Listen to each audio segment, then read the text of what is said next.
you're back. Guess we're done. Nice having you aboard. Pleasure. Please, woman, just fucking ask. You're killing me here. What are you gonna do now? Oh, you know, back in the box by yourself. Yeah, I suppose. These pauses are much longer than I'm letting them play for. It's just copyright, you know? Do you want to come for tea at mine? Definitely.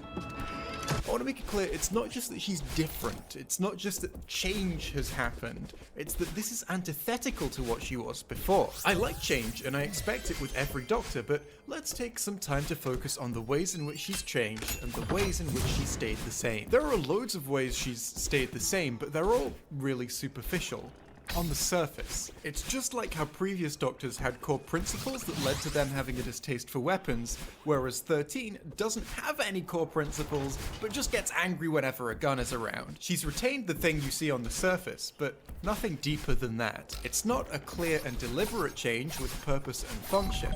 It's a mistranslation, a failure in imitation. It's imitating the superficial elements without understanding why those elements were like that in the first place. Here, for example, what she's retained is the acting in socially awkward ways. Never had a flat. Could get a sofa. Imagine me with a sofa, like my own sofa. A purple one. Am I being weird? A little bit, yeah. Maybe I'm nervous. I'm just socially awkward. With the 11th Doctor, some social oblivion started to be introduced, but now that we've hit the 13th Doctor, she still rambles about stuff that sounds really strange, like she always has, but the actual core beneath that is exactly the opposite of what it was before. Actually turned out to be a training camp for the Quiston Calcium Assassins. Going off on one again. It's kind of like if when the theme music was reinvented, it had abandoned the notes, but just kept the embellishments. Every action has consequences. These are yours, Doctor. I didn't mean it like that. Yes, there we have the Doctor, famously witty character who doesn't care what other people think. Never did this when I was a man. Doctor, you and your jokes. Yeah, that's right. Such a comedian. Why do you suddenly care if people think you're weird? Why are you suddenly nervous? This character used to be a great role model for kids and adults to show that the judgments of others can just bounce off of you if you happily embrace the ways in which you're unusual. But now, while being very similar in many superficial ways, the Doctor is nervous, needy, and self-conscious. And when I say nervous... All right, no need to panic. I wasn't panicking. I know, I was talking to myself. You think they're here? Maybe they're out. Shopping, bowling, some races like bowling. I'm talking to cover up my later worry. I'm scared. Are you scared? Hi, I'm the Doctor. What is that? We're traveling. See? The sign on the front will respond to urgent calls. Turn around, Doctor. There was a time when the Doctor being clearly affected by fear really meant something. The reasons she was afraid in those examples, though, were she was in a strange situation and didn't know what was going on.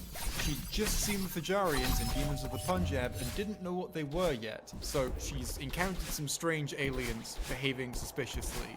And someone was pointing a gun at her. So, you know, normal episodes of Doctor Who level stuff here. In many ways, this character feels built from the ground up to give us moments that superficially resemble things that other Doctors would have done. And when I say other Doctors, I mean mainly these ones. The nervous, socially awkward, and self-conscious character of the 13th Doctor results in her saying and doing a lot of things that are quite similar to things that previous Doctors would have done. It's just a completely different path to get there. Wonder where we are. You mean you don't know? Well, not precisely, no. You mean you can't control this machine? Well, of course I can control it.